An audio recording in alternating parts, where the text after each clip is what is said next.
Hello, good afternoon. Yes, man, you at Facebook Live ni just to have discussion. I mean, to clear the air about these allocated lands, right? I think this is going to be the last time doing a video. I mean, regarding this issue, right? Okay, man, this is my take, right? This is my take. Man, personally, this is my take regarding the land issues, right? Okay, President Barrow, the whole issue and problems look in the morning. This land given to President Barrow around the Fajara waterfront, right? Lulumo in the all these wahala, all these issues have been dragging on and then going on, right? Now, man, I have already said my stance with that. I don't think it is appropriate to take the land that belongs to Chief Justice and give it to a sitting president when they could have allocated him lands in different other areas. Man, this is my stand. I don't think it is appropriate. I don't think it is right. Now, it is the Gambia government responsibility. It's the Gambia government responsibility to, in fact, build that Chief Justice land. But they got neglect. They have neglected for more than a decade, or let's say decades. Lolo Mufa, something colonial time, something called different.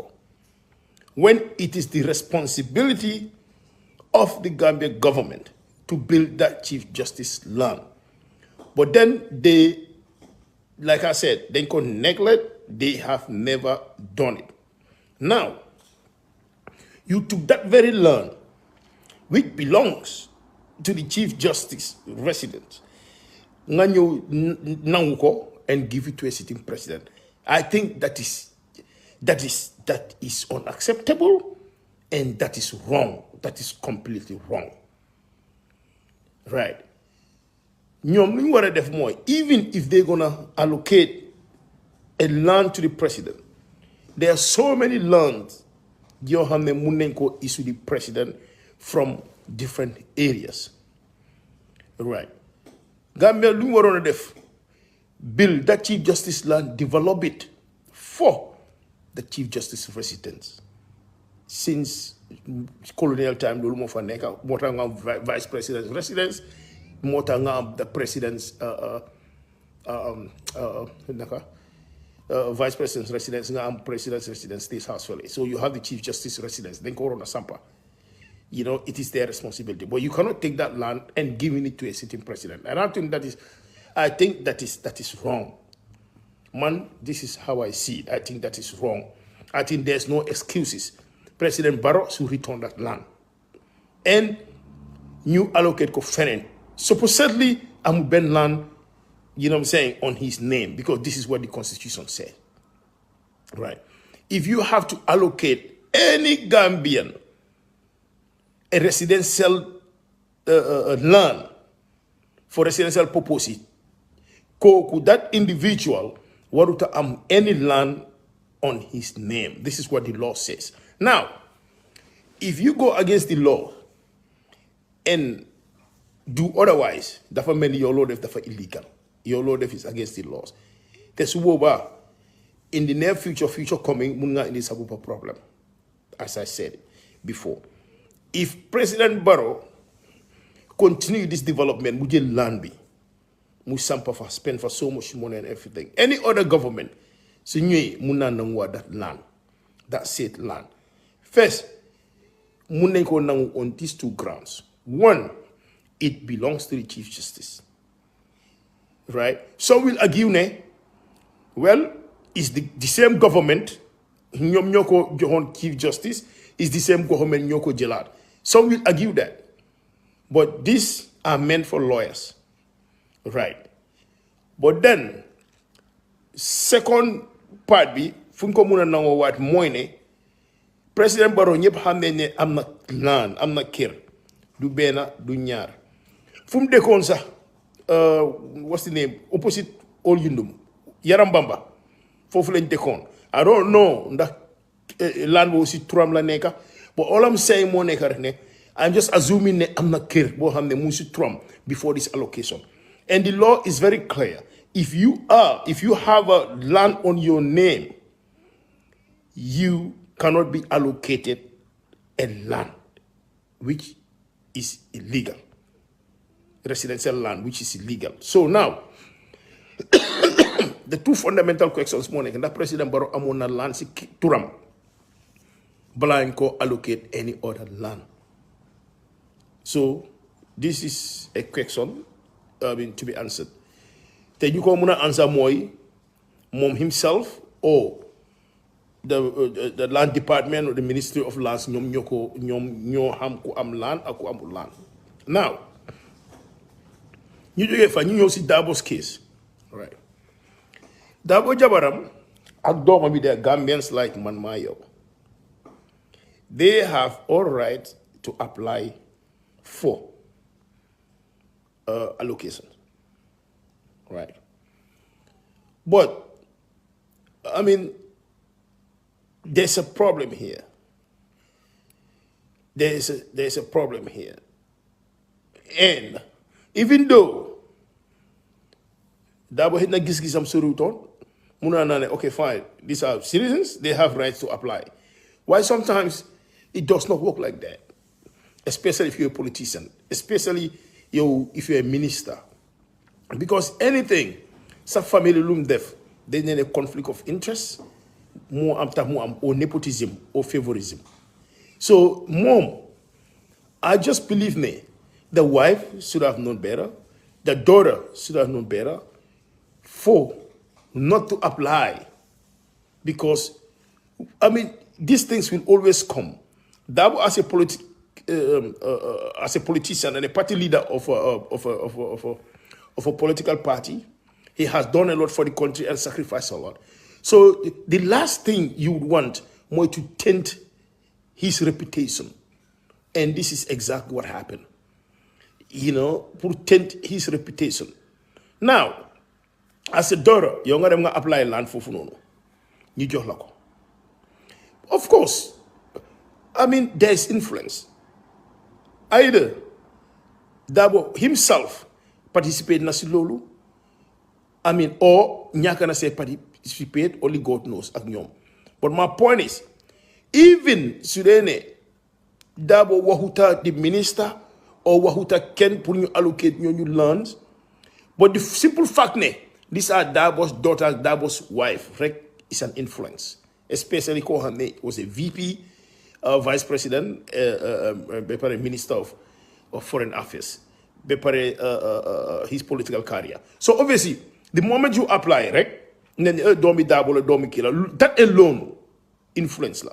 So, and I think this is where the problem lies. I think I mean, morally, what we want to apply, because you don't want this. You don't want Sapamu Ligabum def year for the past 20-something years, and then, I mean, or 30-something years, and what he has been through, and then with politics and everything, and then later, I tend to ram. Because now people are calling him, and then corrupt people are, I mean, calling him all sorts of names. Even though, Hidnasa Yala Hamne mo Musise, amu ben influence lo, Musise wa or anything, or in fact, and deficit dara, but still people they don't think to them. So I think they should have known better. And I think that the wahibum joge is right. Darboe himself tabit degala as an honest person, gena sina wahna degala johne jabaram or johne domambi. But I think that the mom sila warona wahne listen. Johne suma jabar, johne suma dom. Right. Man contribute to Masilul anything. But Surene, the far is gonna taint myself and my party, You know, doomi dëkk bi yëpp foog ne it's not right, as this shouldn't have happened. Laani dañ koo delloo, as simple as that. I think that would be better su gars yi munee jël laan yooyu noonu ñu delloo ko, because listen, man as a Gambian, right, I'm not I'm not rich, I am not influential, bokkuma si government, bokkuma si dara, I'm just an ordinary Gambian. Te apply naa, te apply uma residential lands. No, I did not apply for residential land because it's gonna be illegal for man ma apply, because I have already actually applied now for so many years ago. Sorry, applied now, but time where I'm on land, I'm on care. But now, I don't need it. More than mobile follow up or anything of a sort. For the simple fact, I have lands under my name. It is very clear. So I may a land under your name. You are not entitled to any other land, like residential land. You are not. So, man, I am already disqualified to obtain any or given any residential land. I am disqualified, right? So, and I think that President Barotam, he is disqualified for residential allocations simply because warna am land bo xamne ci turam la nek, as well as Dabo is disqualified because am na land bo xamne ci turam la nek. And all these people been allocated land, residential land loud. Majority of them am na land be pare. So this is the danger part of it, and this is the illegal part of it. Listen, the directors, the minister himself, these permanent secretaries, they should have known better. I mean, fiscal planning. Because process me, yo, koi isu learn. Yen sen bopa, kokusu ame land is under the same roof, the same department. So ene keba amna land si tram. Obviously, yen waringen komuna ham because of land registrations and everything is under the same roof. You allocate land registrations yep si ñom la de ñuwat. Ñom ñoo ham kana am land si bit dekab. So they should have done their homework. But you know what happened is, then they ignore Lubari, you neglect Lubari. So interest based circling for Toge. They don't even give a F about Luluabiwa, Agluluabiwa. Right. So nyom the nekadi them against the law, they just issue lands. Kulene, kunga amwo, nyaka amwo. They don't give a damn about the law. And it's very dangerous. Because yangi them issue Sehu land. For instance, or Penda land. The Penda Amona land. Penda land will develop everything. Now, another serious government, we look into files. Yep, you know, they don't have commission. Or they don't reform these departments or this ministry. You check land issues. Yep, in MCB Dekabe. You guys name this Penda and this Sehu. Amen land in 2013. Busen Tour, they bought this land in 2013. Now, you guys know 2014, 2015, Penda Akse who been allocated land. So Lolo no, it's illegal. The department can forfeit those lands. It can take it back simply because it is illegal. Now, Penda Sampana for pare, Sehu Sampana for pare. So Minister of Land, Sunye Munangu land bo muneka bene wahala bene problem. When they are right, when muneko nangu. So who cannot have problem yet? It's the same ministry. You know? So they have to be very, very careful. Because it will bring more issues in that country. More problem in that country. Let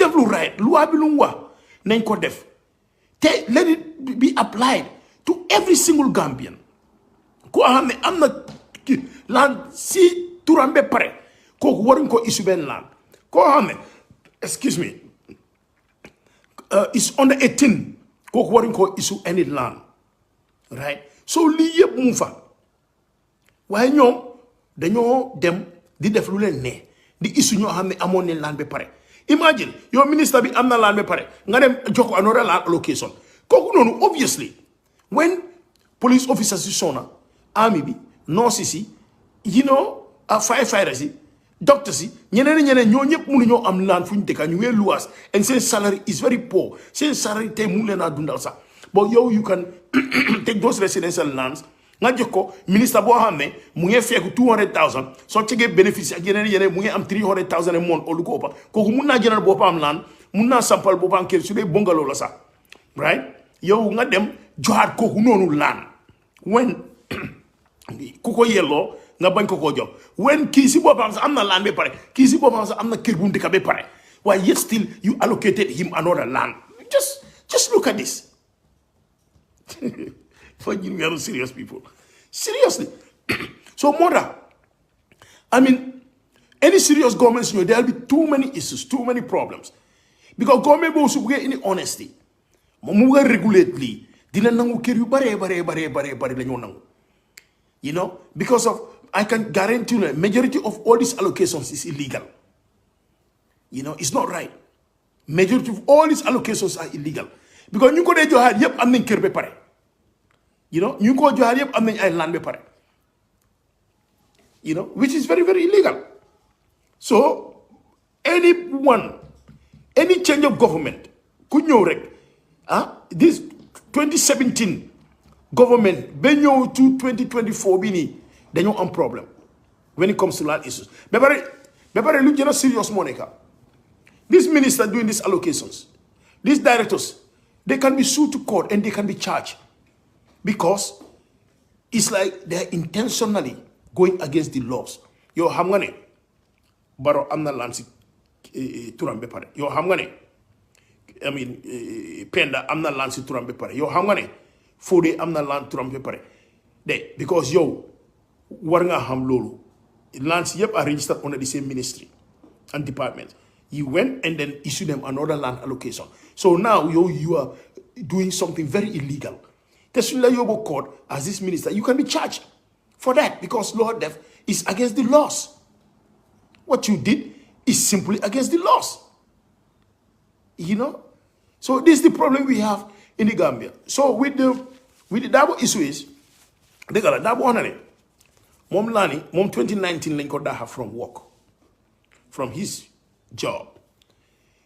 I mean, his daughter and his wife, they allocated them land 2022. That's like 3 years after Bunko Dahe. Right. Now, Mom, he said, ne amusiben influence. Because then he wasn't a minister. Right.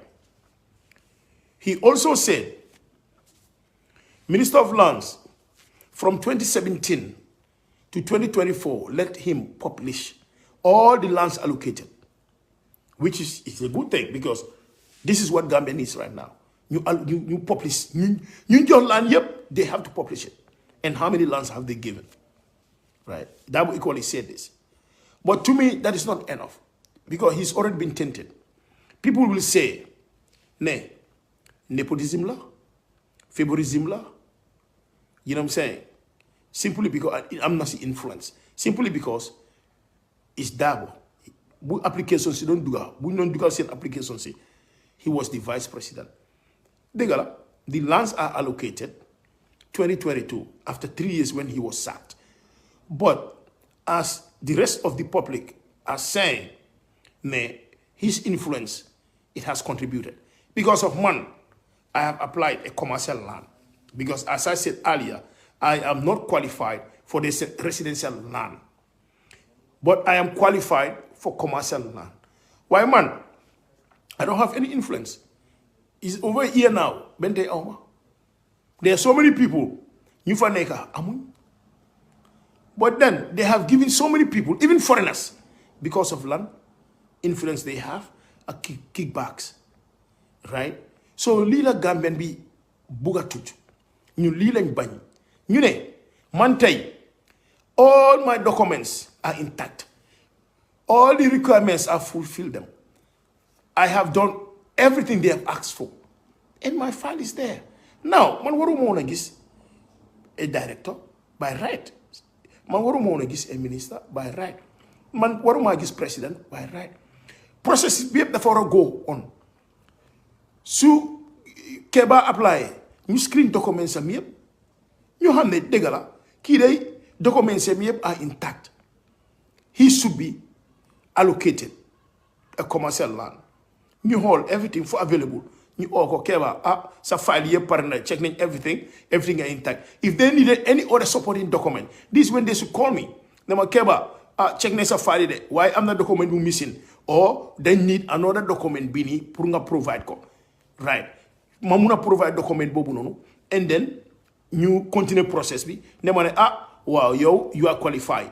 Gis nañ you know, meet nga all the requirements. So now there is no reason luta yo duñ la allocate. Wow, yo nañ la allocate plus sangam ak sangam. Right?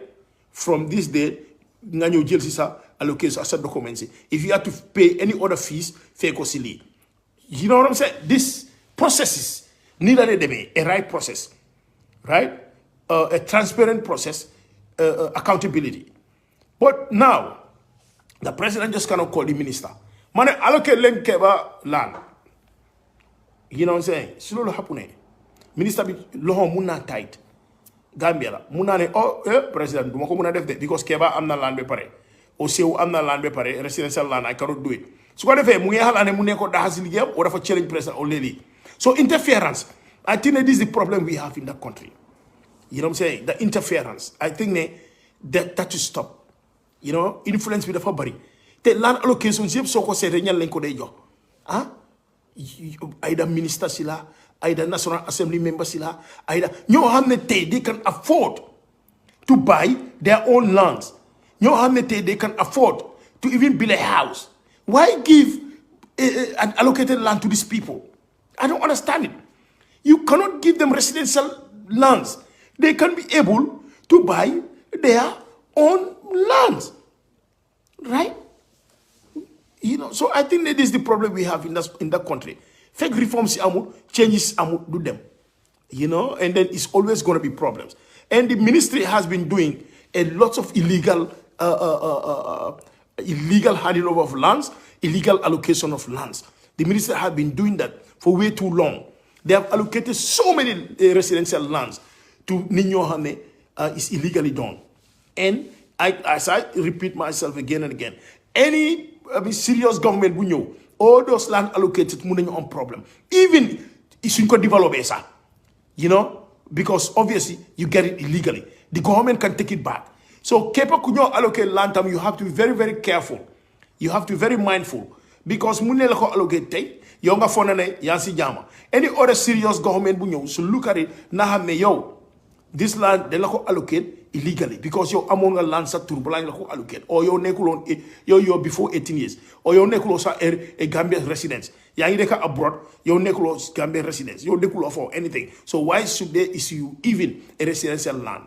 So you see, your land time you have to be very, very cautious because in the next 10 years to come, in the next 5 years to come, in the next 7 years to come, these lands can be taken back. Right? Simply because no ametami waranga say by sa help haba. Number two, land allocations tamit warlo ko jay. Right? Warlo ko jay. Why soko jay tamit? The law says for now soko jay because I already saw where after 5 years yo waruñ la consider. Right? Waruñ la consider. So lo non yep tamit munchi. So to cut it short, moine Suleiman Mai Dabo. Right? I mean what had happened. Na delo land. Doma bi ak jabaram nañ delo land yo Suleiman Mai ñom. Because this will affect his political career. This will affect his political party. It will affect his reputation, and then it will taint it. And you don't want that. Bugulo def Lord def yep si for contribution your def yep si politics be you're well respected. I mean worldwide. Legi sa ending di ñu la taint sa reputation di si yaho xam nga lu nekk ñu la ko yeka. Sa political career for mo jehe for xamne yow fofu nga wara noppale ko nga nek ay role model nek ay hero in that country leneen dañu di tent lolu. I think he shouldn't allow that. I think now what the best he should do mo nek rek ne mu delo li be pare mu apologize wone ne okay I mean lu xew na I mean mom gisewu ko non mom he's so sorry about these things be pare mu delo lani and then he'll be even more respected. President Barrow tam si bopam na delo land bi. I think na delo land bi su buge because the other video I did the money one su ko delawul another government mun nañu ñew mun nañ ko nangu te feka mu fa dika comfortably te feka spend millions of dollars to develop that land. Another government mun na ñew tamit mu nangu land ci loxom simply because I mean a lot of people are saying that the land is given to him illegally. So liyep can happen. So to save yourself, I mean, return that land, Mr. President. Now, the other thing, Luma, before I end this video, moi,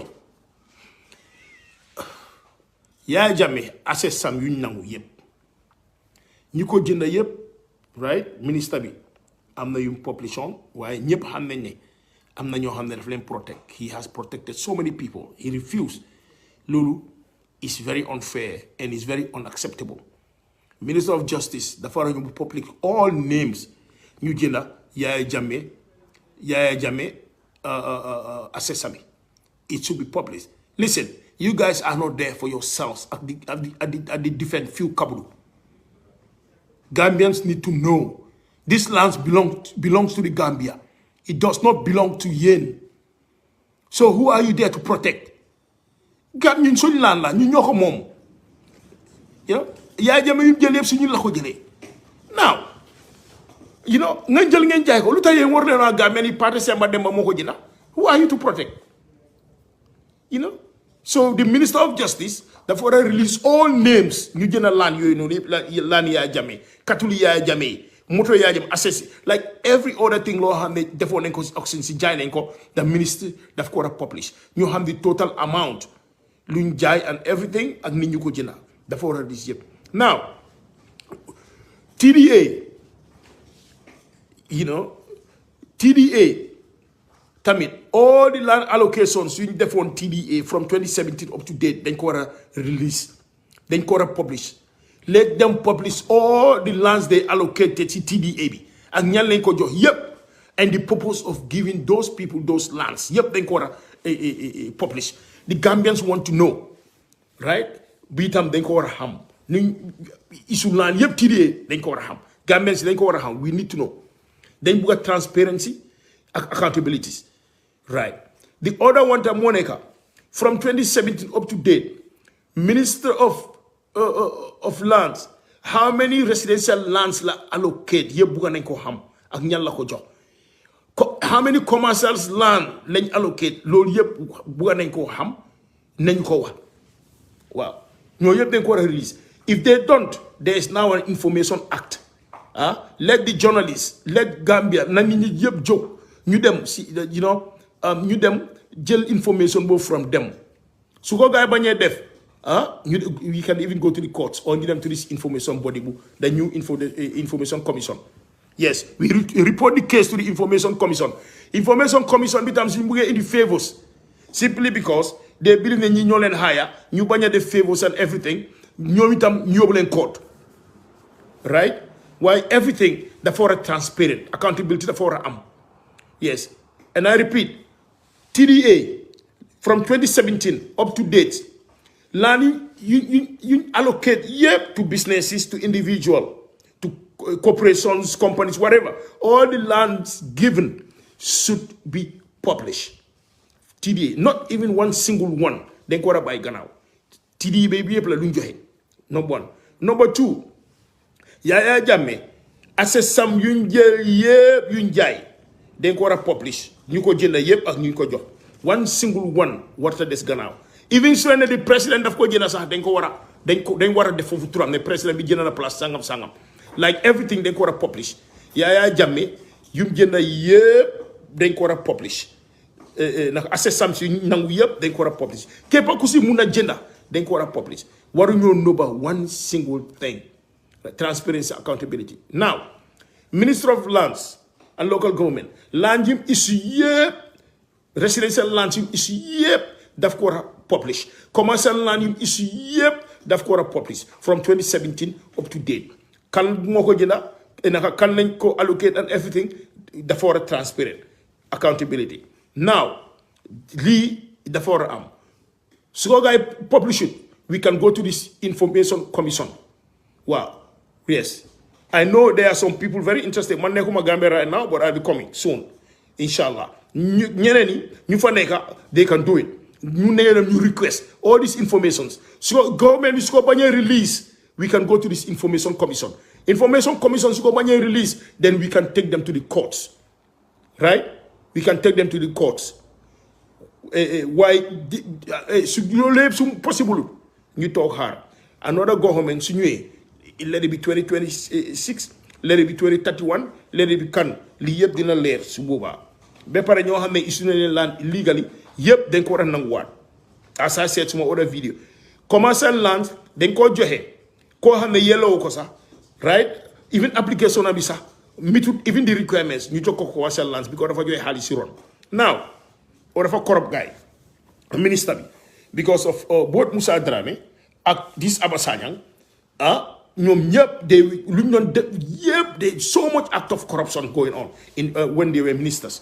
yaaxu bu fa nekk yëpp ñoom ñoo ko def you know yaaxu te bu nekk minister of lands ak local government bi yëpp Musa Dramé Abasanyang ñoo ko def and these are simple facts ñoom ñoo ko def now Amad Bah dafa ñëw fekk a lot of filth lots of dirt Amad Bah dafa ñëw fekk that place is catastrophic right so now he is trying to reform the place right to be honest with you right I mean yéen xam nga it could be very critical you know but when it comes to Amad dafa fekk a lot of destructions to Minister of Lands and local government so now he is trying to make some reforms he's trying to make some changes hence naka la place sax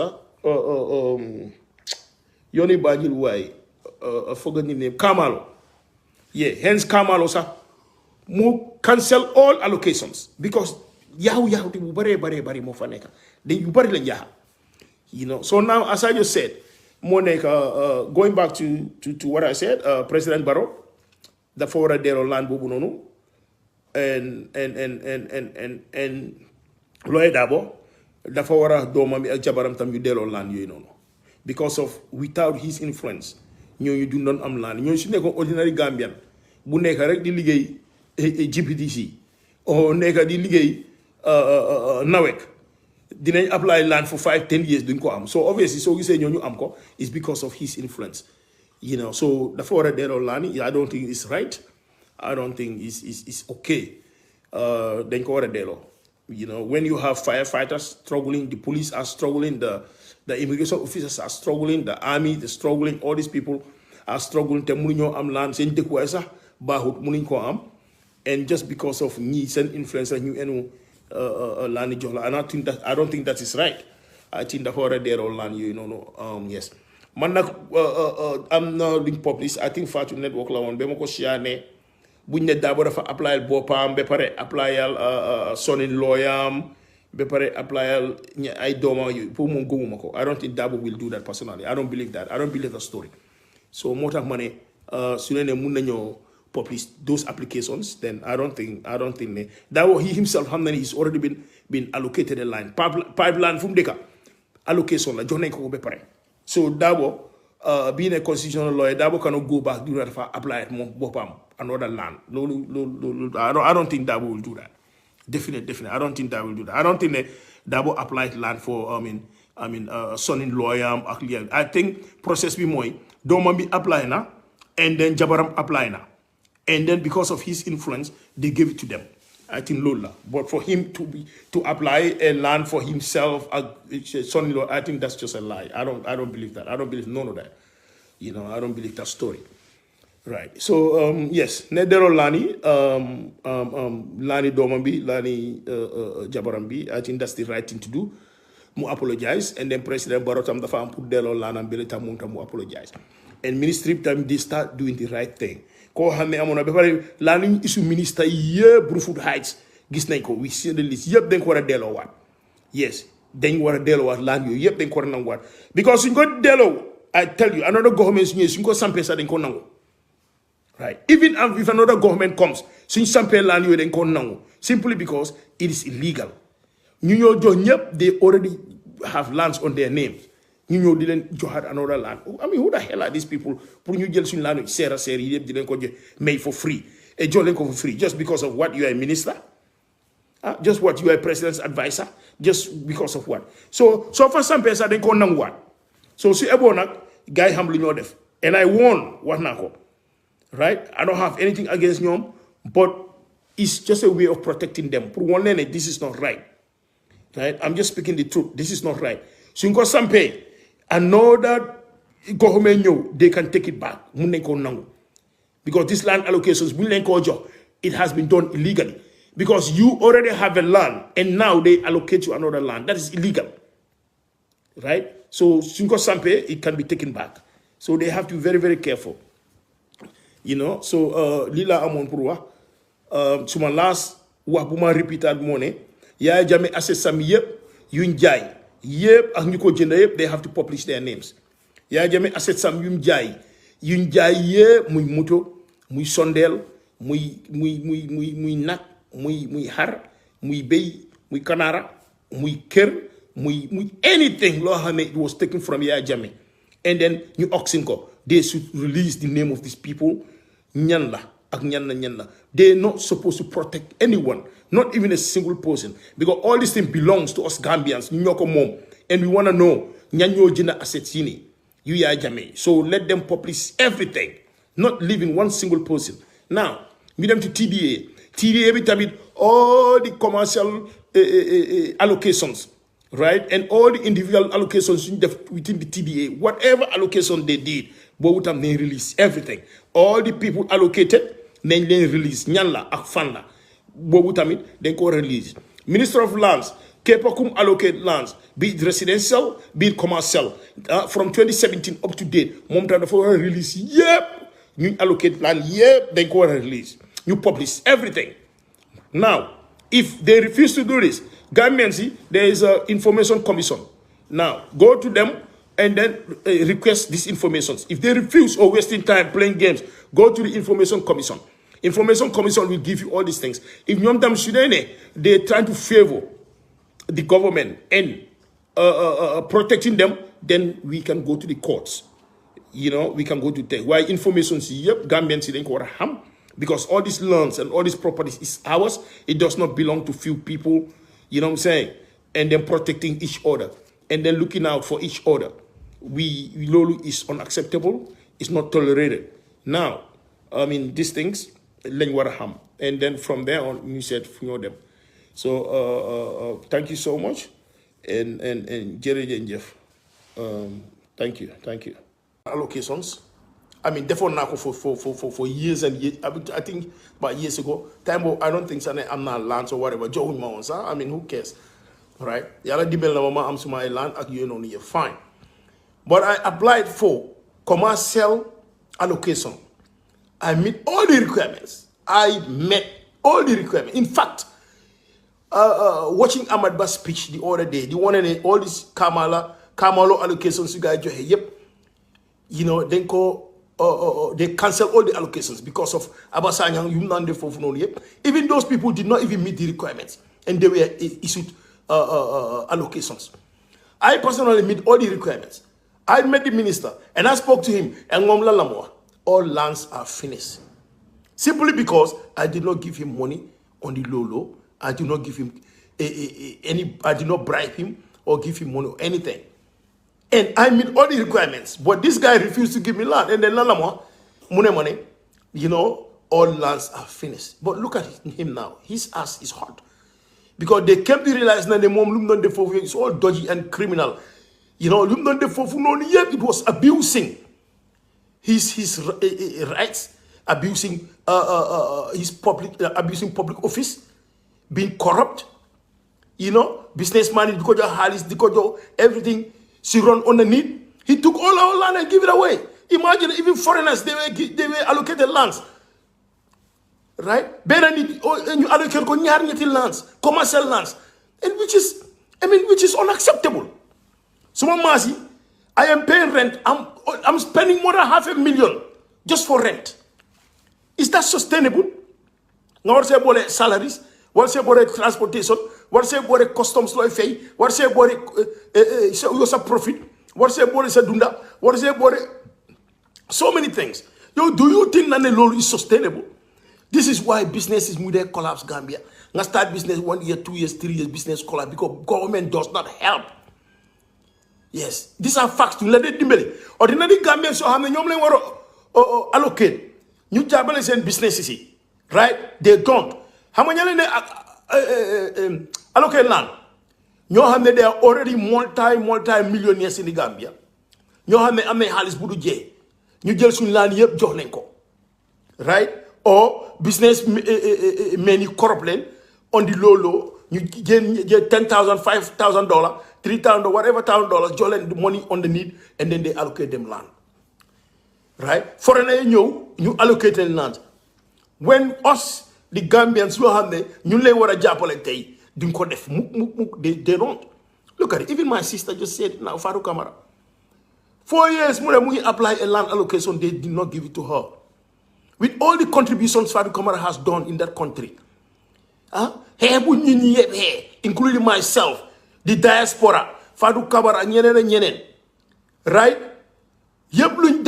Look at Fatu network. With all the contribution, all the employments and everything, they refuse to allocate them a land.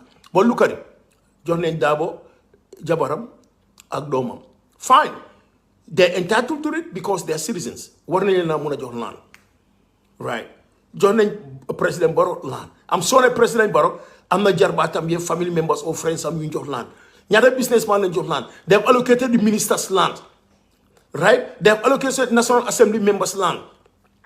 They have allocated, since time in 2017, how many people have they allocated land? Then you either be an NPP supporter, right? Or you corrupt them on the low, you give them money, you allocate land. But as an ordinary Gambian, which ordinary Gambian you don't have any ties with the government, or you are not a minister, or you're not a businessman, and you allocate the land. No. And it's a problem. Man, I went to him and I sat with Abasanya, and then you know what he said? All the lands were finished. I looked at this guy. All I said was thank you, and then I got off. But knowing that this guy was lying. But look at him today. Then you go to court, how many charges? And these are when he was a governor. In fact, Lumdef Minister of Lands are charges in Yuangu. And this is 27 charges, Bumoneka governor. You see, more than you love with death, Nyarel, Munuatio. And he has never been honest. He's corrupt, he's a criminal. And this government will set examples with him. They will jail him. Because he has no sympathy. All he has done is like abusing his office, being so corrupt. And can move on Barako Musa Dran. How many lands have they issued? How many lands have they given out? Why in ordinary governments, Bente you delay, Bente you buy your land allocations. With all the rent we are paying, with the employments, with taxes and everything. Why do you look at ordinary delay? Simply because of what? Gambia, I think this land is either you scrap it, right? Or you joko the right people. They either scrap it or give lands to the right people. Simbuge dimbele domi Gambian. Right? Siban deka nga dem tay. You think man na dem Senegal tay as a Gambian you allocate my land. Only Gambia la li dey hewe. Just this stupidity. A foreigner you allocate ko land, some prime lines. Yeah, in the name of investment. Nonsense. Man tay na dem Senegal ak what investment jo ma land. Man na ñoo England tay ñu whatever investment la mi jox ma land for free. Lolu sen doomi dëkk rek lañ ko defal. Sa doomi dëkk rek nga ko defal. But Gambia, this is the problem we have. This is the major issues and the problems we have encountering. The yep si government bi la dey jóge. And the government want us to support them. The government want us to campaign for them. The government want us to do whatever it takes for them to stay in power when they are not even helping us.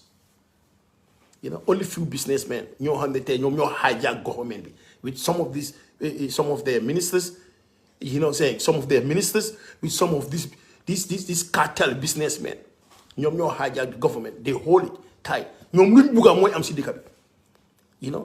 You know, do whatever they want, more for help. Even say recommendations to them, la President Barrow to do whatever they want him to do. You see? And this is the problem we have. You don't give it to them. Man, more than a year, almost a year I've applied. I am paying rent alone, $500,000. It's not sustainable. Dama hebe na subarek fee be next year you small humble here and I either suspend my businesses or you know what I'm saying, or my take yep, but them do is masala. You know, and this is the problem we have. A lot of governments they will start they don't have any help from our government. Ben help, you know. But the sad thing about it, Moy, the laws also say if you are allocated a land, it has given you 2 years for you to develop that land. So go develop it. The ministry war nañu mëna jël ñoo nang wat land. But land you yeb allocate holko kan mo fa develop. I can guarantee you they have allocated all these lands. These lands ni ñanko tie more than 2 years, 3 years, 4 years, 5 years, they cannot even develop it. Huh? Si minister bi dafa wara ñoo mu fofit ko. Mu nang wat ko because of the law says within 2 years you have to develop it. And development means when you apply these commercial lands, you apply the structural build like a building plan, a structural plan, building plan ngade dugal allocation. So that means your structure bobu dan ko wara build. Exact structure bo apply land bi lolu nga fa wara build. But these people what they normally do is they don't jël ñu fence correct. Ne development ko. What kind of nonsense is that? So I think the minister should be bold enough, be strong enough. Whoever does not develop these lands within 2 years, they take it from you and they reallocate it to us. They have the funding, they have the finances to develop it. Because right now, it is depriving development. It's depriving other people, putting you carry on and then developing this country and doing other businesses. You know, I think this is the problem we have. There are so many lands allocated for so many years, but these lands are not developed. All they do is just fence it and leave it there. Or you know, those small white man houses, and then leave it there. Those things are not development. So the ministers should come and forfeit all these lands, take everything and give it to the serious people who would develop these lands. You know, develop the country. You know, the people who desperately need it. That's their responsibility. And you buy corruption me. Let them do their job. Let them be serious. Young tax force land. They know the date, they give it to you. They know obviously all the informations are there. Now, if Keba is allocated a land 3 years ago, 4 years ago, 5 years ago, 10 years ago, they know it. And this land is not being developed. Only it has only a fence with a small white man neck. Man, no one day land woman. Give it to party because party will develop it. Because the agreement and the purpose of that land being given to Keba was to develop it. The development land for because so they apply, they want to apply the land with a bank statement. For one, you have the funds, you can develop it. You know, with a business plan, both for a def, with the structure itself, love for a build. But you need your land, move 3 years, 4 years, 5 years, 7 years, you cannot build it. Fence for def and then need. Right? Why the government, they can develop it? Number one. Number two, why should you sell an allocated land? It is prohibited, it's illegal. Capable businessman will allocate land from the government, must not sell it. The government must not allow you to sell those lands. You know, Bobutam is illegal. Capable them land and allocated land, let them take it from you. Because that's not the purpose of you giving the land. You apply the land to give it to you for you to develop it and increase employment, develop the country, pay more taxes. These are the main reasons why they give it to you. But you just allocated land and then you go and sold it. Is that right? The minister should step in because it's not meant for that. You did not apply the land to be given to you and then to sell it. When are we going to be a serious country? Right? So these are the problems we have. Ahmadba has to be brave enough. Any individual being allocated a land, we exceed the time frame of 2 years. You did not develop the land. You did not put the structural plan. You applied the land for let them take back the land. We did not give you the land for you just to fence it and leave it there and acting as if you have developed it. No. The land wasn't also given to you to sell it. No. And these are commercial allocations. When it comes to personal allocations also, the land is not given to you for you to sell it. No. The land was allocated to you for personally to develop it and live there. So we have to be serious as a country. You know, we have to be serious as a country. If you want me to support your government, do everything, man, you have to be serious. The moment, listen, I am serious. Look at this Jomai and these Sonko people. They just got here. But just look, the changes. These policies these people are bringing.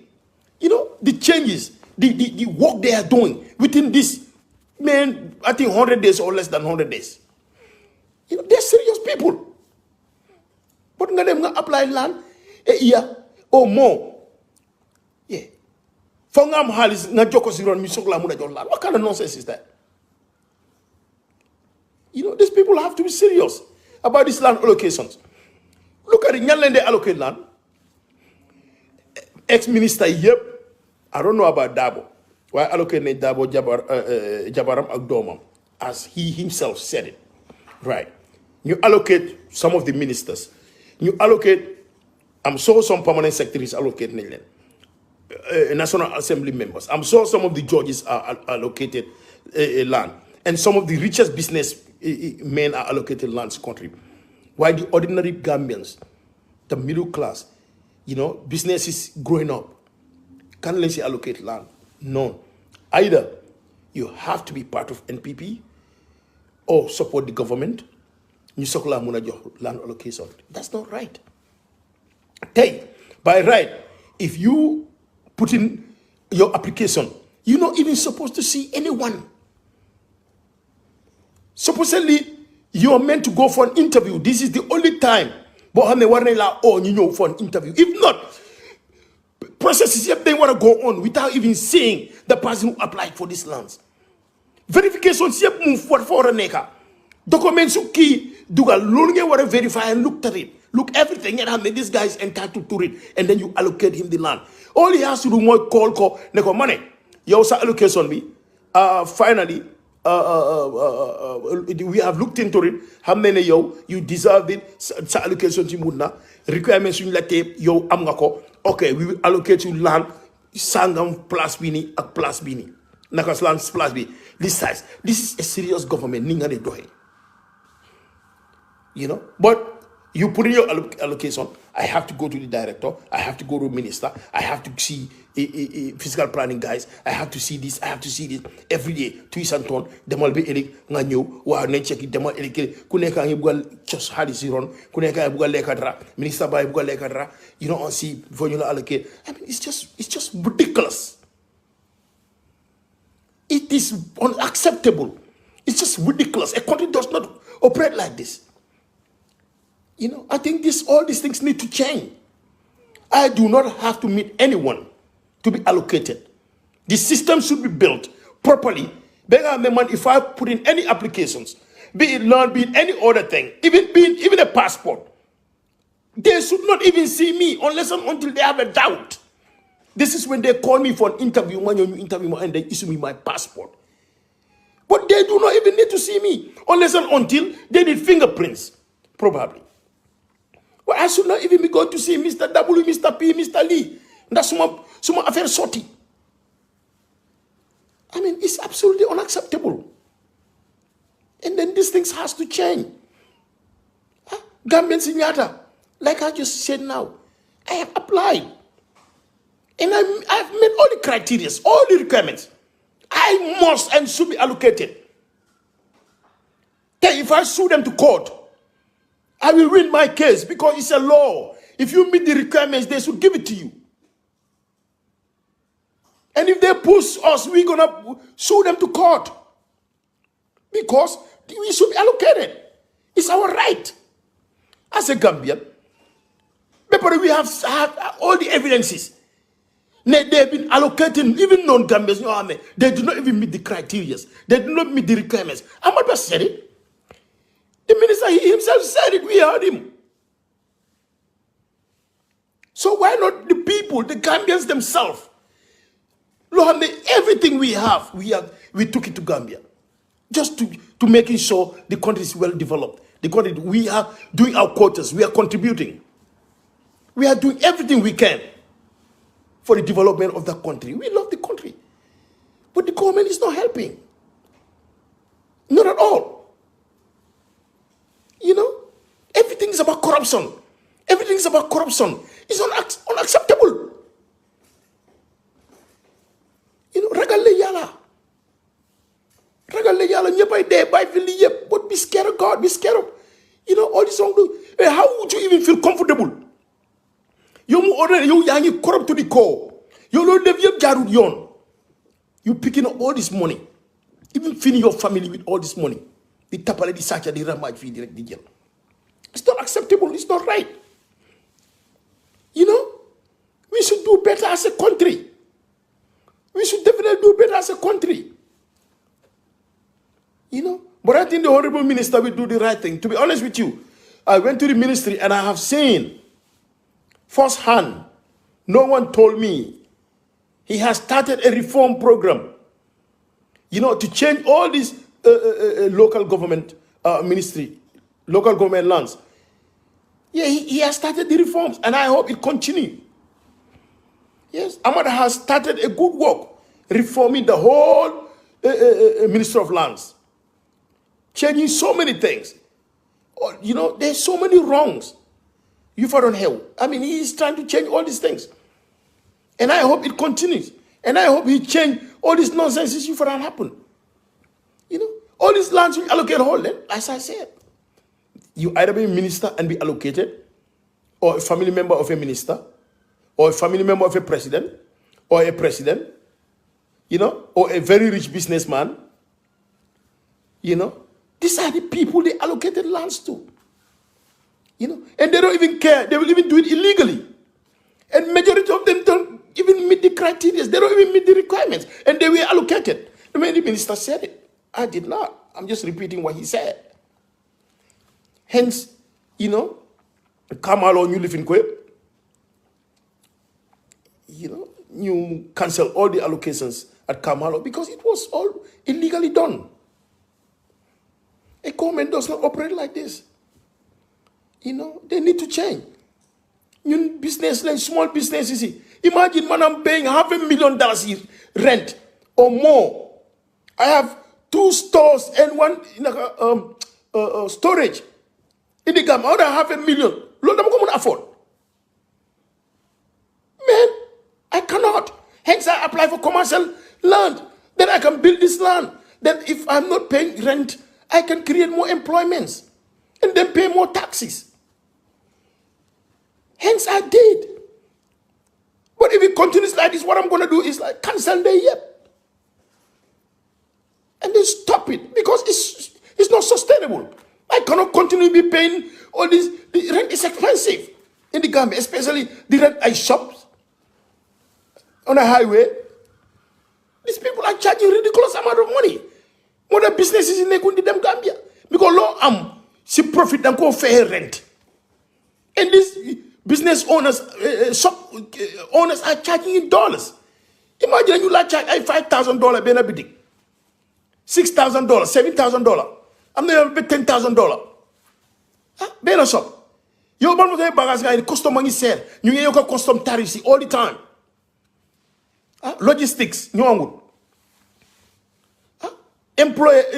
your employers, you yai wara fay taxi ko lol yai wara leka yang wara nan. Come on, man. So you tinna the business wara fa dem kanam. Tanga try ben ñaari at yoy nonu nga bay ko dem day sa sola. Because it's not sustainable. And what is the government doing for you? Absolutely nothing. Lu jëna yomba pour ñu jox la ko sax. Lo xamne ñom sa du seen boss. Lan la. Si souf la nek souf. Yow sampaluñ la. Yow may sampaluñ la. Dapasuñ ko don't anything. Just to allocate you don't land yow nga bilal ko sa boba. Just to ease your burden, which is rent. nga muna employ more people, pay more tax, and this tax is even going back to them, to the government. But still, they won't give it to you. You go corrupt. Yep, tapal yep, dugalante. I'm glad that Abasanya guy is out. That guy is corrupt. Imagine, look at the guy. I met the minister. All lands are finished. I look at this guy as an idiot, and I just went out. You know, when he has issued land, 60 something plots, or 60 something plus, or 60 something individuals like issued land within this short period of time, make a minister. Yeah, Ahmad Bah had to forfeit everything because of they realized that this guy was a criminal. This guy was stealing lands and giving it to people. In fact, you give man, imagine you giving foreigners, you giving Gambian or foreigner Nyari land the same time. Said applications are not even, I mean, the requirements are not even met. Just simply because of allegedly these people are giving money on the low. Yeah, but us people who want it, you go solar, you go yellow, so file before day, so file before they go there, boy, be file ponde, be file why man. They have to do better. When I come back, I am gonna go and pursue it again. Continue. Must say that name Majo. Yeah. But I didn't from there on, Fofle you jogging and them to court see. Wow. Definitely you tell me the either you stop the allocate man, you stop the allocations you bopam. Or they allocate us lands. You know? You know what I mean? Supposedly I did not meet the requirements. Why meet Naib Kai? Hey, Jolema? You go yellow Jolenko, we are Gambians. Right? So I think that this is the problem we have. As I said at the beginning, you have two types of allocations. One Lumaham. I don't know that I'm the inner allocations, but the two types of Lumaham were personal allocations. Then these personal allocations, you can only be allocated the land. Supposedly your Amulo won't ben land. Supposedly Amulo won't ben land. Right? Then you can be allocated a land.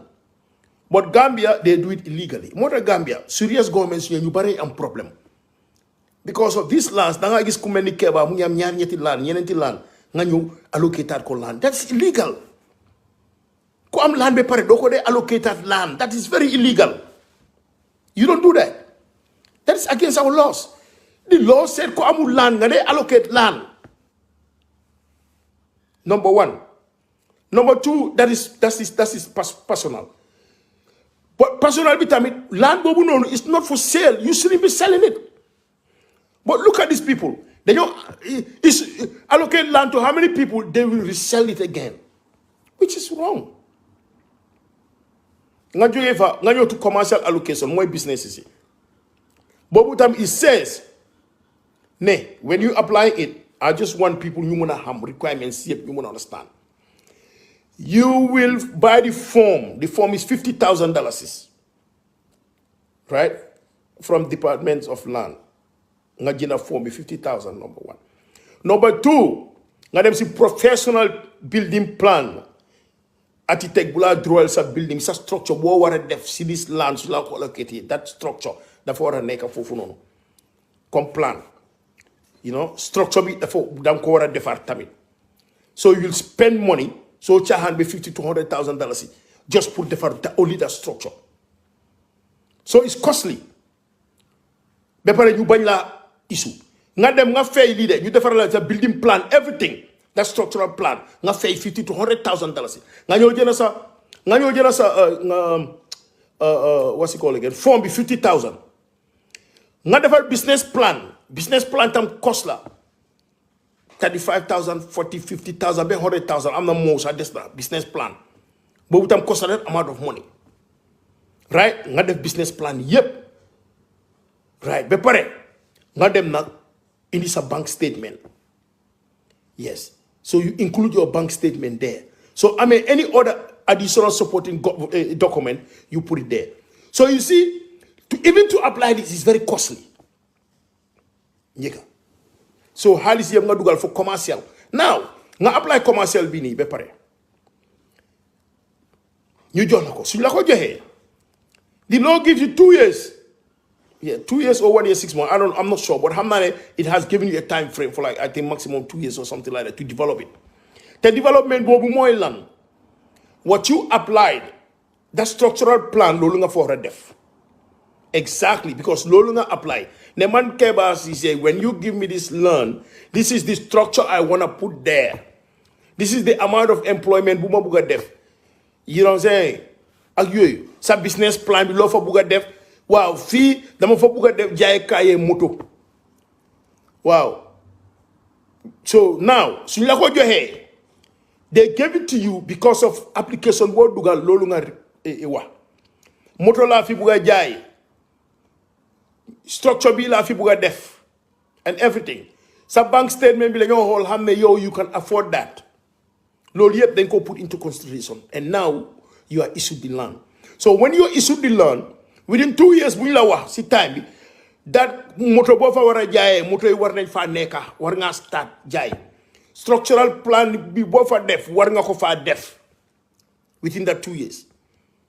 So ko fa defute su amute government bi am na rights pour nanguwaat ko because ati lañ la jox pour nga def ko fa because yow boy apply wone nga be pare sané xaalis bi mu fa be pare because bank statement bi wone na ko. So lolu warula muna jël more than 2 years pour nga sampa lolu nga def loy def. So more than kunjo and learn, you don't have any excuses so whatever for it not to be taken back. Right? Within after these 2 years simply because when you put in your applications, this is what you submitted. Yeah, submit you have already proven to them you have the funds to do this. So you cannot come back after 2 years, simply because government no government because of you already saw the funds are there to develop this land, to build it, to do whatever you want to do. Hence, they allocate it to you. But Gambia they allocate need land more than 2 years. Do ko develop fence rek la fa def. Be pare mu defa negi watman ak you know mu bay ko fa. Lolu government bi daf ko wara nanguat. Because that is depriving other businesses pour you those lands. The government should take that land back. And Amadba, please be serious. Because you don't need you serious. Be serious. All those lands should be taken back and give it to the right people. Can Mutahe government? It's the government. If a land is given to you for more than 2 years, you cannot develop it. And when you apply that land, you're wanting a paper and you develop, then you know all the documents you sold, one and you develop, land with, they should take it back. The government has all rights to take it back. Number one. Number two, those land will allocate is not for sale. We have seen repeatedly government allocate need land with them jaiko. It's illegal, it's wrong. So you allocate a land if you cannot develop it, circumstances change. Situation change, return the land back to the government. Because the purpose of the land, you should return that land back. But it's not for sale. If you sell it, it's illegal. Government, any serious government, even if you sell it to another person and that person develop the land, still the government can take it because it wasn't allocated to that person. You know, it wasn't allocated to that person, but you sold it to that person. Now the government has all rights from that person who developed it because the land wasn't given to that person. So more allocation, you must not sell it. Develop it or you return it. So you see, these are the problems we have in the Gambia. Now, coming to Aferi Barobi, I just want to say this thing. I have seen a lot of people saying, yeah, John Dabo land, Domambi land, Jabaram, so that Lolu can justify the time you want to go Baro land. Listen, Gambians, I don't think most of the time then they using intelligence. Or I don't know if we are not smart people. Or you landende halate. I don't understand it most of the time. Listen, Dabo Jabaram Agdomam. I mean, all rights for join land. Supposedly, I'm on Ben land, as I just said. They are Gambians, they're entitled to a land allocation. Supposedly, amuñ won ben land. Personal land allocation. Supposedly, amuñ won den land. As well as President Barrow is entitled to be given a land allocation. Supposedly, amuton ben land. Right, personal land. If the president amuton ben land, he can be given a land. Right? It's their fundamental rights. Now, Jabari Dabo ak domam bi ndax buñ na allocate land ndax ñooñu amon nañ land fi la question bi nekk. Su ne amon nañ land ba pare, then that means they gave them land illegally. Right? Waruñ wone na jox land. They gave it to them illegally.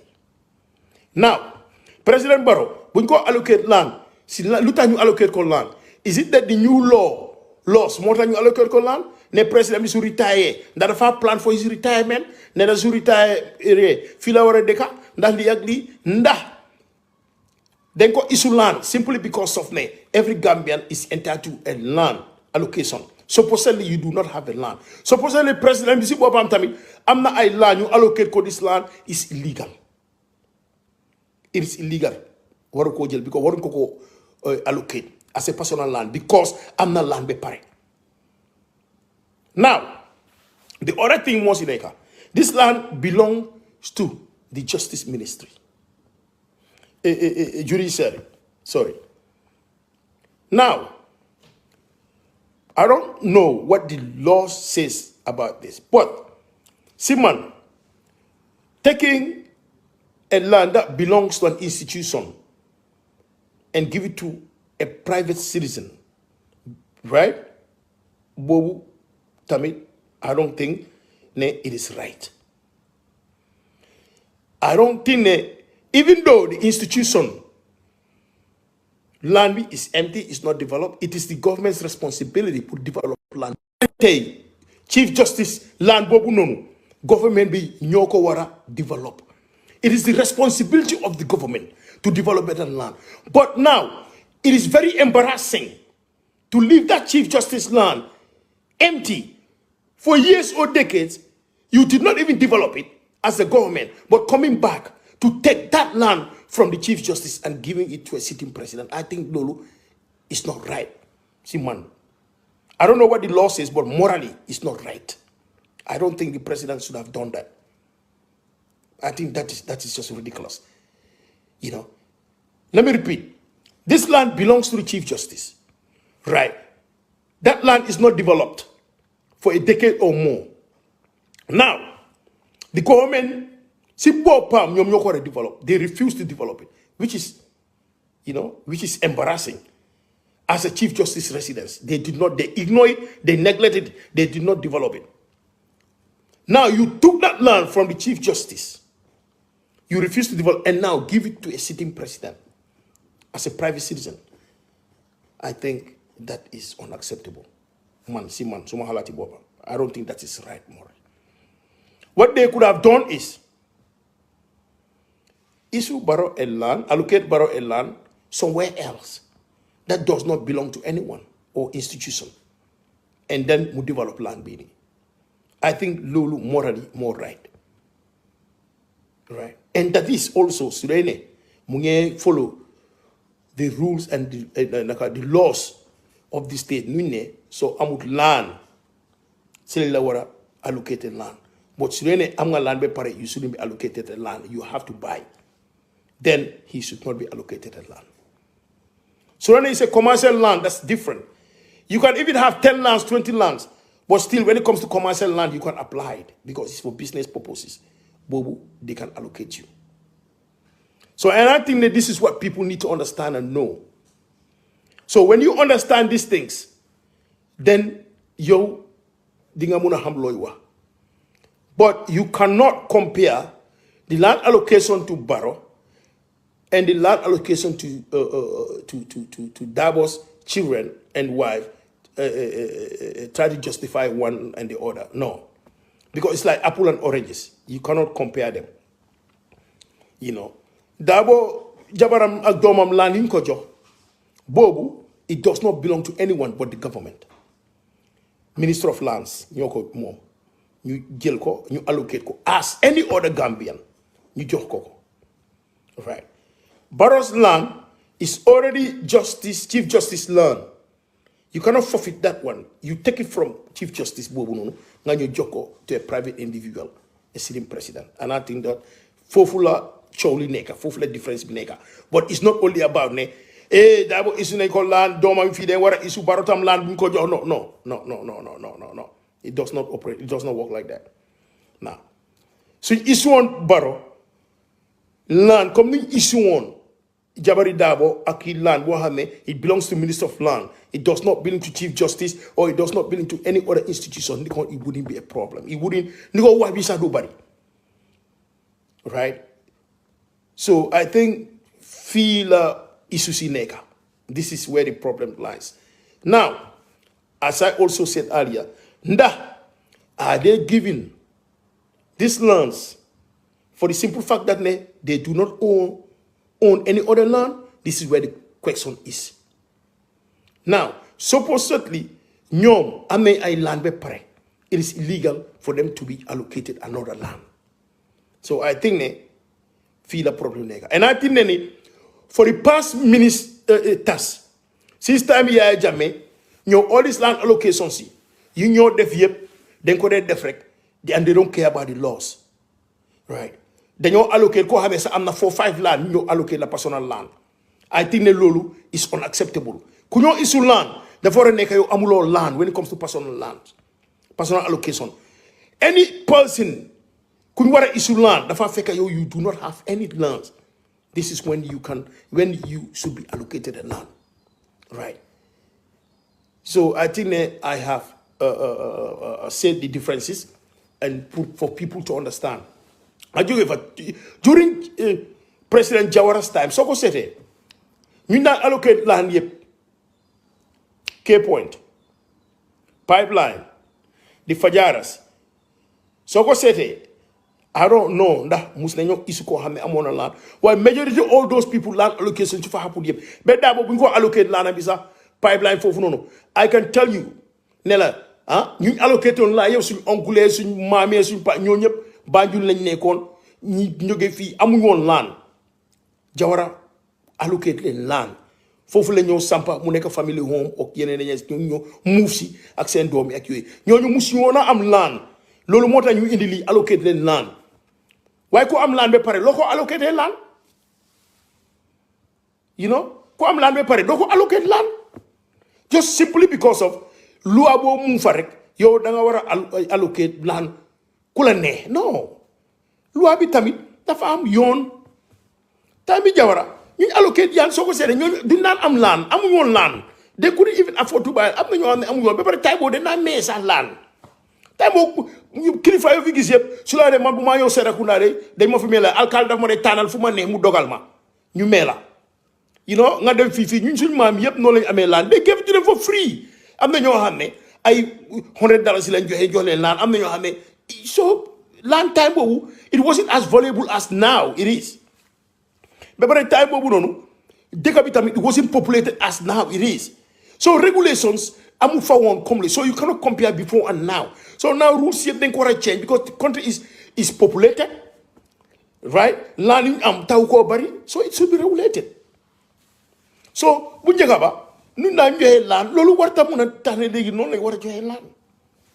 But I think anyway now I have explained and I think that ñu bari nañ understand problem bi fum neka luta ñu wax waxi Barrow bi land allocation am bini because what's going to happen is Barrow wanna rule this country and later tamam su jeexee mu dem either mu toog ne du taxawaat or either ñu win ko elections mu dem but Barrow also wanna live in this country peacefully. Now if you wanna live in any country peacefully da nga def lu yellow loi lu andak loi lolu nga def. You know what I'm saying? I don't have anything against mom, but I am just trying to protect him pour wako diga su ko gaay mi bañé wax diga man dina ko wax diga right. You want to live in the Gambia peacefully You want to live in the Gambia so times you get here. Life bo don't live nga dundako. Right? Then you don't want to encounter any problem after so joge after sangur su jehe. Defal lo xamne mo jaadu. Defal lo right. Because these land issues, you will take it and build some people millions of dollars. It's a lot of money. And another government can come. It could be in 10 years, it could be in 15 years, it could be in next 5 years, it could even be 2026. And nga sampa ko be pare nga fona dang fa ñoo to. Another government ñoo ñu chelen ko ñu yobul court. Land minister ñu nanguwaat ko because ñu no ko amé is illegal. It's your losses. And you don't want that. So if you're smart enough, or you're listening, or your advisors are listening, if I were you, Degala is painful. It has been given to you. Starting a process, you could have had you would have a great man life so far decay and everything. But man, settle for sorry. It's not only about that. Settle for sorry. Because munga fane ka tay ngay enjoy. For the baby mak, be amatulo katan, you nanguko sa loho. And it will be more painful. So if I were you, think about this. Ya jame gis nañ ko fi. Assess some you fi am yeb over ñata $1 billion. Bunko cheke how many cars, how many lands, how many everything. Ana mu tay ñaka na yeb. Fum neka mu nga ne Equatorial Guinea. Ñaku ko ñaka na yeb. Ana njabotam bi tay ken neku fi. You know, ñu ngi oye papaam lii ñu ngi oye papaam kila la papaam rapiste la seen yaa jame rapiste la yaa jame kila la yaa jame lii yaa jame you know say moo fi sàccoon lii moo fi def lii moo fi def all you hear is bad stuff about yaa jame. Yaa jame's legacy is all about evil stuff, bad stuff. That's all people talk about. Do you want that? Absolutely not. President Jawara's legacy holko dégala, but people at least they say good things about President Jawara. Yeah, he was a good president. He was a peaceful president. Even they said they disagree. But doko deka mu ñu walu ñaaw lu bon si mom. You know, ak nu mëna mel. So you want to have a good ending. You want to have a good legacy. Te lo dafa ne nga dem be joge fi ñu walu bass yo sa njaboti fuñ dem dega lu bass yo. Dara daaw ko. Sa extended family. Ku nekk mu dega ñu walu bass yo. Lolu dara daaw ko. So if I borrow, I'll work hard. I will definitely work hard. But pare, if I am a very land, we call sample kerbi nako bay. Let him live it. Mudem sample feren. Because lumala wala re. Ya jeme 22 years la vito. Dem na. Assess sam yeb ñaka nako. Barokan mi here mu jël land bobu mu continuer fi ya tay mu ne ki dafa bon ene loxo land bi kene dafa bon ene la kala but baro mu na tok mu dem num yaga dafa dem. Let it be the next 2 years, 2026. Let it be next 7 years. Let it be next 13 years. Let it be next. Man, do me have them. Tell them what you don't want is you have another government who you nangulo land bobu yep. Jel ko feka dugal for millions of dollars. Pour sampa land bobu no for sa retirement and everything. And they come and take it back. Because they could come and it's Chief Justice land. They can argue with. You took Chief Justice land nga jel. You know? And then they gave it to you, which is very illegal. You know, now so any other president can come and take it from you. And it will be more embarrassing. It will be more stressful. You know? So if I were you, forget about that land. Jaman enjoy. Ngadem seti feren nga sampafa. Sa enek mota may wade. Ñu bari nak seen gis-gis fi la day am daf day gata. Why wallahi I am telling you, if you continue with that land nga develop for millions, bes bo fi gene, if another government comes, that government can challenge it. And if that government is challenge, they can mun nañ ko nanguwaat yépp ñu gene la fa. Nangu sa alali sa land bobu yépp everything fekk you have spent millions of dollars to build it. Does it worth it? I mean, so think about these things. You know? Sa nit ñi nak luñ la wax hey jël ko minister of lands mo la ko jox momo jëna xam loi bi momo li ak li jël ko. Those people are there to please you. Duñ la wax dëgga. Duñ la wax dëgga. Those people are there to advise you. Naga to please you, sorry. Duñ la wax dëgga. They're not gonna give you. Duñ la wax dëgga baro. I swear to God. Yes, sir, rek la. Lu la neex rek lañ la wax. But you gotta listen. Yes. I am not saying mun nga ko bil tam nga toog fa. Another government ñëw fàtte ne la sax. They can be sympathetic and they could be like, then go fàtte. He's our past president. Garawut. But another, I mean, these are chances. But do you want to take those risks and those chances? You don't want to do that. You know? You don't want to do that. Another president can come, and he's like, hey, no. They can go, we started from this. No, I mean, Lana said, no, right. You go to jail for set example. Or they learn. So you don't want to take those chances. If I were you, I'll forget about the land. Wow. So anyway, this is all I have to say. Today, I think the government needs to work hard. They got infrastructural development more. I applaud them. They are doing extremely well, tremendously well, regarding infrastructural development because of their building roads. You know, man, Suma drives the OIC road visa, man. I am super excited all the time. Because Suma them boy, I body airport affiliate. No, boy, you want me to there. Suma don't really play Suma music and everything, take my weary. You know, the AC is on. And then the road is so smooth.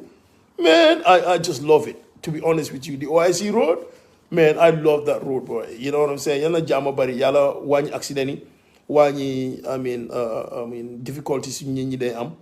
See road so why man I love the OIC road. So and definitely president. I mean Yonubari Munko Defar, and then you know we should applaud him for that, for this infrastructural development. This lab Munge bill, and then from there Munge build this hospital fee Munge bill. I mean definitely they're building so many things. I mean we will give it to them. We'll definitely give it to them. I mean we'll give it to him, right? But then the other thing he should work on that. More security of the country, crime has increased a lot. But definitely he has to work. Yes, he definitely has to work. There are lots of crime going on. I mean, like I said, the other video, drug trade, Buneka Gambia. Gambia is a transport hub now, a transit hub for Class A drugs, cocaine, and all these Class A's, and it's absolutely unacceptable. You know, absolutely unacceptable. You know, Turi Gambia Yahuna, throughout the West Funeka. Dafa Yahoo, tell Lulu president is his responsibility. Pour stop Lulu. Tenakal enko stop a moy. The other day one coffee. As long as when you cut a criminal, mumuna pay off his freedom. That drugs need to stop. Since those laws, we Gambia, Joy Mula fine, Lord to stop. Because the far fail. They am hardest. The far fail, mudam continue more def. Yes, the far fail. So forget it. Gambia, as long as those laws are in place, this drug transit do stop. Port be do stop. I will tell you. I saw you did. Bebala Arunari Tuki. It will never stop. Because criminal vote na yo because court si then call fine mu fay mu continue because hamna do teda kaso. The far continue lu mo def. So do stop unless and until you change law bobu nono. So you go change any IG or any drug squad head or whoever comes, it doesn't matter. Whatever they tell you, it doesn't matter. Whatever they promise you, whatever they said, it will never change. Yep, fen la moneka. Yep, darujineka diga. Because it will not stop. Because drug cartel dealers, they know they can buy their freedom. So they will not stop. So the only thing to stop it, to change this law, law is unbailable. Minimum sentence of 5 years, going 10 years. It will scare them. It will stop. This is the only way you can stop this drug trade in the Gambia. Soon Rakai, soon Hariti, you can drug addicts right now in Gambia. There are so many drug addicts. The only way I said, and I'm repeating myself again, is to change these laws. Because right now, sir, they're accusing some judges. They are corrupt.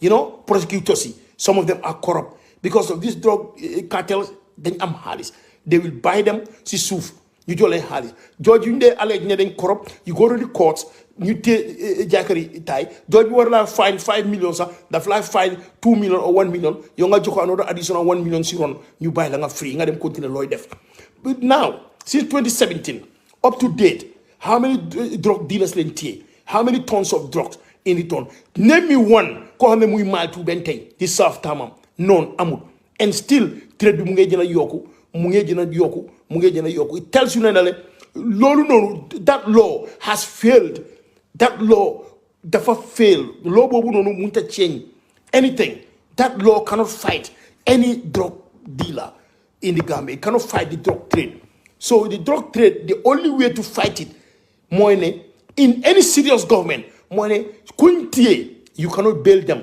number one minimum jail time 5 years soo ko defee benn nit ñaari nit 10 years 15 years I swear to God ñoo ñëppay daw Gambia ñëppay daw man te Gambian yu fa nekk ñëpp a ko stop immediately they will stop it I promise you this but as long as those laws are not changed it will not stop it will continue we'll have more drug addicts drugs will be man dañ ko sànni Gambia na fa bari ba nga xam ne western world bi seen boppa after ñoom ñoo jóg si fi Gambia muy sonal nit ñi suñ travel di sonal Gambian si pour obtain visas di sonal Gambia pour ñu travel si west bi ñu jël Gambia as a drug hub and this is a problem it's a serious problem right nga jógee fa tamit corruption nu ko mun a stopé mooy ne now from 2017 up to date maa ngi gis Dabo mu ko xaw ma na suma last video bi la seetaan xaw ma ko tooñ xaw ma na suma last video bi la seetaan xaw ma lu ma doon wax ne I mean he said the same thing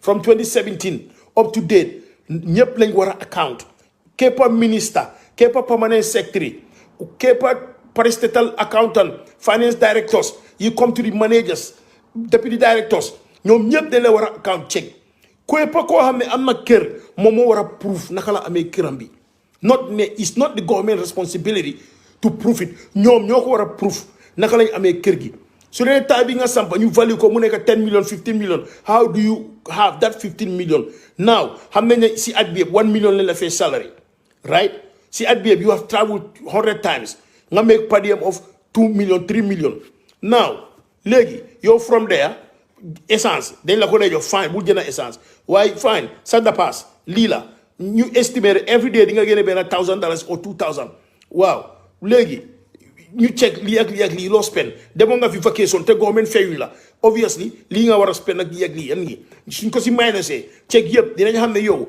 15 million ta it's impossible mun loo ko sampa because overall xaalis boo am yëpp nekk ay minister for 2 years you have made 5 million through your salaries your per diem and everything so now nag nga obtenir another 10 million pour dañoo xam ne yow léegi corruption nga now kër googu dañ ko nangu sa loxo ni nga ne xeexee corruption unless and until nga proof ko right both nationally and internationally suñ ko defee assez su gaayam Sénégal bi ca ko government to government suñ liggéey is easy ne mun a xam ne Kéba de mu ngi fi am kër Sénégal place sangam Kéba de kër bi si turi doomam la ko def loolu yëpp dañoo check sa immediate family sa xarit yi assez suñ am yëpp everything your friends your immediate family your wives ku nekka lu nekka si turi jàmbur ñu check yëpp you know ni nga de xeexee corruption waaye as long as ne lii tam amu fa Gambia will always be a corrupt any government bu ñëw so serious to fight this corruption will be very very hard it will be extremely hard because those laws are not there I tell you this those laws are not there